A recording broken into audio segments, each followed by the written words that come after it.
Bienvenidos a Puntos de Vista. Hoy debió comenzar un nuevo juicio a uno de los personajes más nefastos en la historia de nuestro país, Abimael Guzmán. La diligencia ha sido postergada para el 7 de abril, pero las inquietudes continúan, las preocupaciones siguen. ¿Cuáles pueden ser las consecuencias de este nuevo proceso al cabecilla terrorista?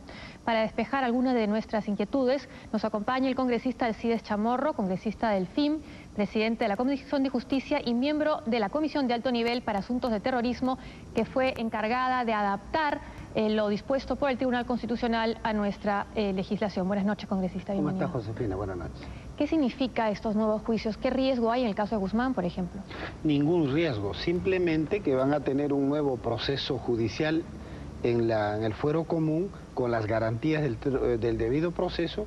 Igualmente serán sentenciados con la severidad que para estos casos contempla el decreto legislativo que se ha dictado a cargo del Poder Ejecutivo a través de las facultades delegadas por el Legislativo. ¿Por qué ha sido necesario hacer estos nuevos juicios, reabrir estos procesos a estas personas ya convictas y confesas? Porque el Tribunal Constitucional declaró inconstitucionales un conjunto de dispositivos legales en materia antiterrorista por contravenir los pactos internacionales que en materia de derechos humanos ha suscrito el Perú. Y como el Perú es parte de estos organismos internacionales, tiene que acatar además que es el máximo organismo de control de la constitucionalidad en el Perú. Por eso es que se ha dictado 7 decretos legislativos que implementa las recomendaciones contenidas en esta sentencia. En el caso de Guzmán, ¿cuál va a ser la diferencia? ¿Va a ser juzgado por jueces civiles y no puede ser condenado a cadena perpetua? ¿O sí, pero revisable? Bueno, todos los terroristas que fueron juzgados por el fuero militar han sido sus procesos declarados nulos por haberse vulnerado el principio del juez natural.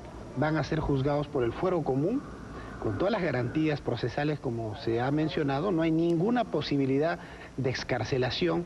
Él en su condición de jefe, líder, cabecilla de una organización sanguinaria que ha desangrado el país, merecerá la pena más alta. En este caso es la cadena perpetua, pero sujeto a revisión. A los 35 años. Luego de haber cumplido 35 años de privación de la libertad. Pero sus defensores pueden decir que fue un crimen político, que se trataba de una guerra civil, y eso quizás pueda ser amparado por tribunales internacionales.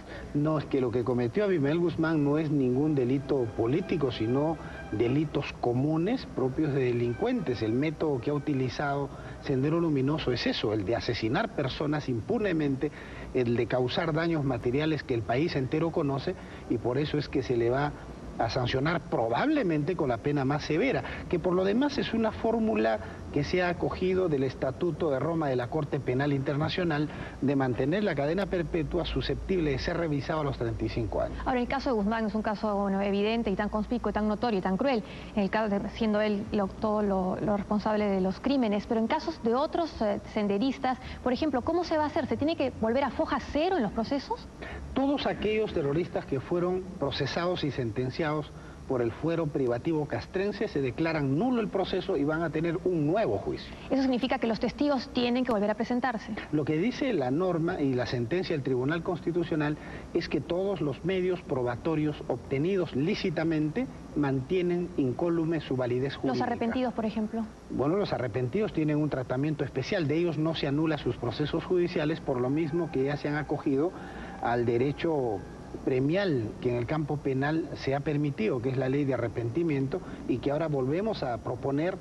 Está vigente la ley de colaboración eficaz, que es una nueva forma de estrategia político-criminal que permite a quienes, integrando una organización terrorista, deciden delatar quiénes son los integrantes de esa organización y los actos en el que han participado. Pero algunas pruebas pudieron no ser obtenidas de manera lícita, pero en sí podían haber sido válidas. Claro, entonces, para volver a actuarse, ¿cómo hacer? Quizás ya no están los testigos, quizás tienen temor.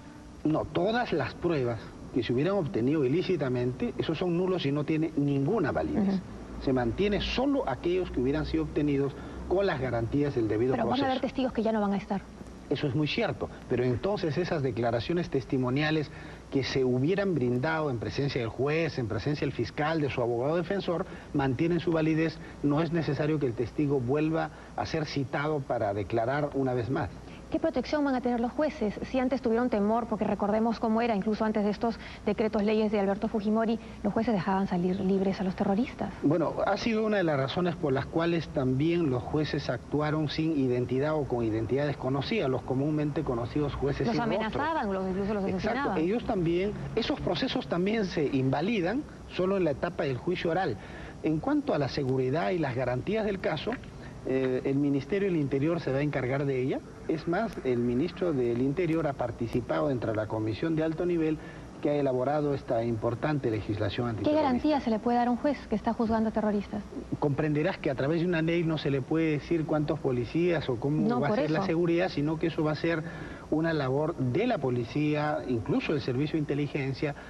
Se está destinando los presupuestos necesarios para que el Ministerio del Interior pueda brindar todas las garantías del caso a estos magistrados que van a procesar y sentenciar a los terroristas. Y en el caso de la cadena perpetua de los 35 años se revisa, hay un informe médico, informe de médicos que tienen que evaluar cómo está, si está rehabilitado o no. Claro, una vez cumplidos los 35 años, se tiene que sujetar a las reglas del Código de Ejecución Penal, que tiene que trabajar dentro del establecimiento penitenciario, mantener buena conducta y evidentemente ver su grado de resocialización, que es otro elemento importante. Pensar que Abimael Guzmán se va a resocializar y va a cambiar de punto de vista quien se cree prisionero político es difícil, pero eso va a depender del juez. ¿Un juez atemorizado? Yo espero que no haya magistrados timoratos, la etapa de la barbarie se ha superado, espero que puedan actuar con firmeza dentro del marco legal que el Estado de Derecho permite. Y en una de las instituciones más frágiles que tenemos, que es el Poder Judicial, por lo menos por ahora, ¿no? Efectivamente, es un Poder Judicial en el que no solo es frágil, sino que un importante sector de la población no cree en este Poder Judicial, que ahora está camino hacia su autorreforma, que hubiera sido preferible también una reforma con la participación de toda la comunidad jurídica involucrada con la Administración de Justicia. Congresista, muchas gracias por acompañarnos. A usted muchas gracias. Volvemos después de una pausa con los argumentos del abogado defensor del cabecilla terrorista de Abimael Guzmán.